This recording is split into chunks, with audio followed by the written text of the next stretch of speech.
네, 안녕하세요. 비트코인 김희입니다. 오늘의 암호화폐 소식 빠르게 한번 살펴보도록 하겠습니다. 자, 다들 러시아 전쟁과 관련된, 침공과 관련된 뉴스 굉장히 많이 들으셨을 것 같습니다. 그래서 오늘은 러시아 침공에 관련된 얘기는 한두 꼭지 정도 간략하게 살펴보고 다른 소식들 한번 위주로 살펴보도록 하겠습니다. 자, 올 들어 미 증권거래위원회 SEC의 승인을 요청하는 비트코인 관련 상품 신청 건수가 약 160건으로 증가했다고 금융 전문 유튜브 채널 인베스트 앤서가 전했습니다. 자, 이분이 구독자가 한 50만 분 정도 계신 것 같은데 굉장히 좋은 인사이트 제공해 주신 분입니다. 이분께서는 지난해 4분기 60여 건 대비 약 3배 늘어난 규모이며 시청 기업은 일반적으로 1억 달러 이상 자산을 관리하는 자산관리 회사였다고 합니다. 지금 시장이 약세장임에도 불구하고 기관 자금이 유입된다는 것은 결국 긍정적으로 비트코인 가격이 올라가는 신호라고 볼 수 있을 것 같습니다. 자, 영국이 러시아 내부의 우크라이나 침공과 그 효과에 대해서 심각한 의구심을 가진 이들이 있다고 생각한다고 영국 일간지 가디언이 보도를 했다고 합니다. 자, 서방 관료가 러시아군과 정보당국 내 우크라이나 침공 계획과 그 효과에 대해서 매우 회의적인 세력이 있다. 이렇게 얘기했고, 이런 평가에 대해서 완전히 자신한다. 이렇게 얘기를 했습니다. 러시아 전쟁과 관련해서 전쟁이 일어날 것이다, 말 것이다. 이런 부분들에 대해서 관심을 가지시기보다는 조금 더 거시적인 시각에서 바라볼 필요가 있을 것 같습니다. 물론 전쟁이 심각하지 않은 건 아니지만 무조건 전쟁이 난다고 해서 급락이 발생한다거나 혹은 전쟁이 진정된다고 해서 급등이 된다.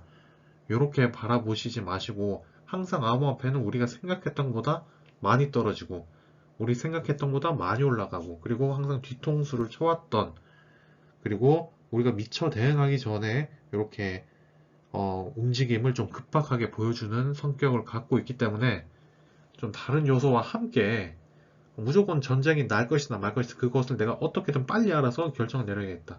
이런 움직임보다는 먼저 선제 대응을 하고 대비하고 대응을 하는 모습이 좀 더 바람직하지 않나 이렇게 생각합니다.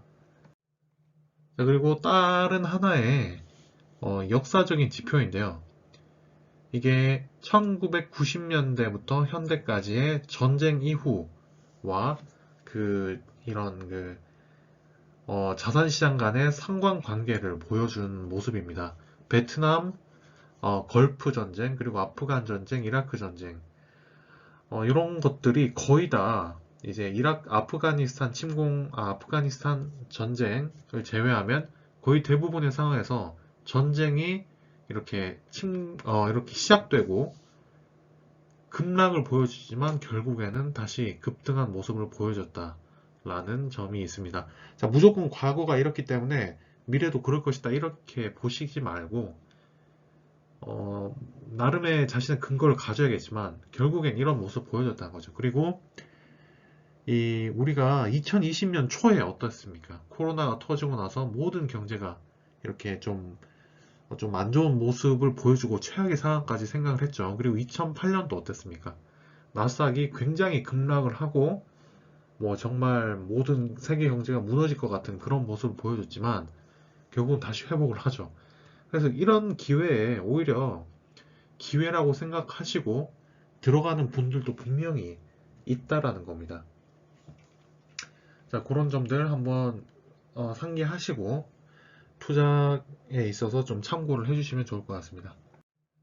자, 그리고 손실 상태 비트코인 물량이 470만 비트코인 정도라고 합니다. 암호화폐 온체인 데이터 분석 업체 글래스노드가 최근 보고서를 발표했는데 어, 이 해당 비트코인 보유자들의 손실 규모 확대가 심리적 부담으로 작용을 해서 약세장 진입 가능성을 높이고 있다 이렇게 얘기를 했습니다. 즉 지금 계속 손실 상태에 있고 계속해서 이런 정세가 불안정하기 때문에 손실 규모가 계속 확대될 것 같으니까 계속해서 가격 하락을 하는 하락장을 오히려 더 부추기고 있다라고 하는 겁니다. 자, 그래서 지난해 5월에 많은 하락이 발생을 했죠. 그때와 좀 유사한 흐름으로 지금 다가가고 있다고 볼 수 있습니다. 지금 여기 보시면 꼭대기 부분에 2021년 5월에 이런 모습이 보여주고 있는데 이렇게 파란색 선을 보시면 크게 하락을 했죠. 그리고 지금도 굉장히 유사한 모습으로 떨어졌기 때문에 이런 식으로 계속 소비 심리 자체가 좀 좀 위축이 되고 매도 압력도 좀 강해질 수 있다 라는 흐름입니다. 그리고 7일간 암호화폐 네트워크 활성 주소수가 916만 개로 드러났다고 합니다. 그리고 여기서 보시면 이 노란색은 맨 왼쪽에 있는 게 바이낸스 스마트 체인, 즉 BNB 코인인데요. 다들 바이낸스 한 번쯤은 들어보셨을 겁니다. 그 세계 최대의 암호화폐 거래소고 그 거래소에서 운영을 하는 코인이 바로 BNB 코인, 분부 코인이라고 하는 건데 그것이 독자적인 생태계를 구축을 했습니다. 그게 바이낸스 스마트 체인입니다.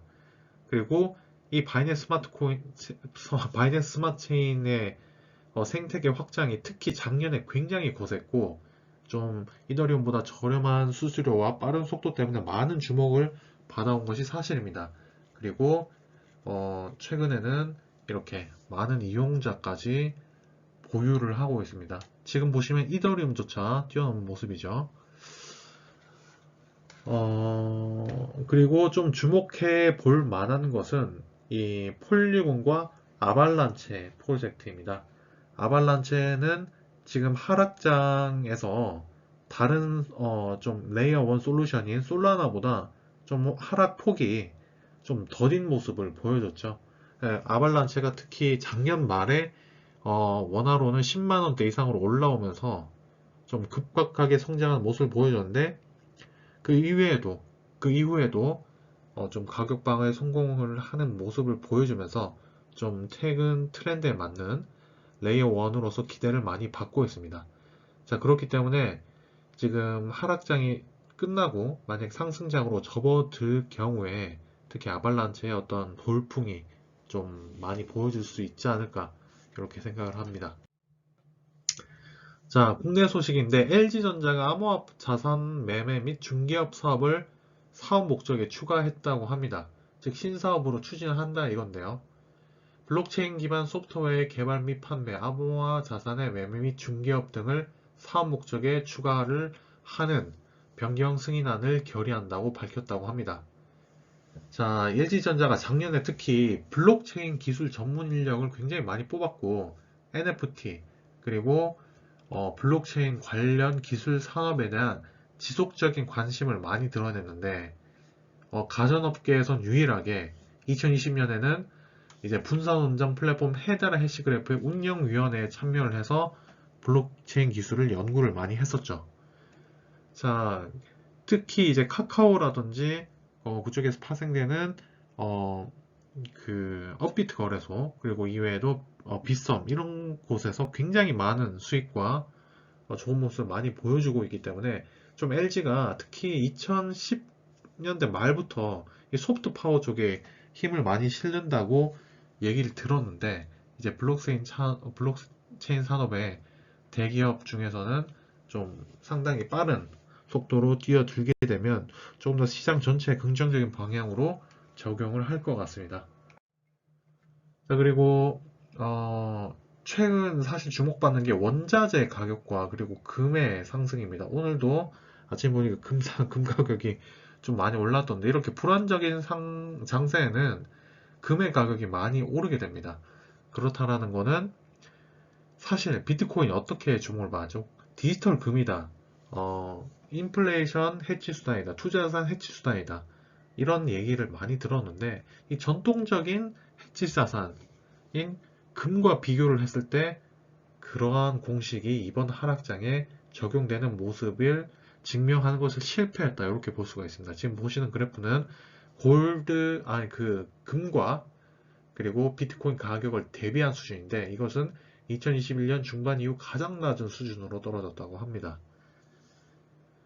비트코인이 반드시 뭐 해칭 수단이다, 뭐 디지털 금이다, 이러한 점으로 이제 단순히 접근하기보다는 좀 독자적인 디커플링을 좀 우선적으로 가져가는 모습을 먼저 좀 보여주면 좋을 것 같다라는 생각을 하고 있습니다.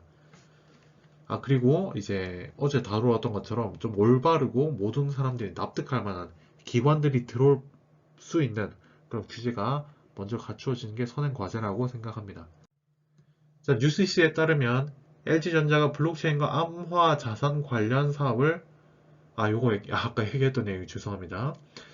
비트코인 비관론자 분이 계신데 이분께서 내가 생각했던 것이 틀렸다.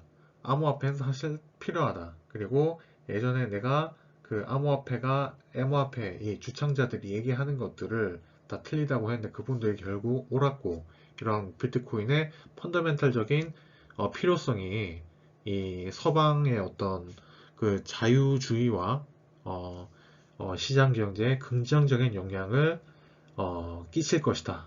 이렇게 얘기를 했습니다. 오늘의 비트코인 소식 여기까지고요. 내일 좀 더 좋은 모습으로 돌아오도록 하겠습니다. 감사합니다.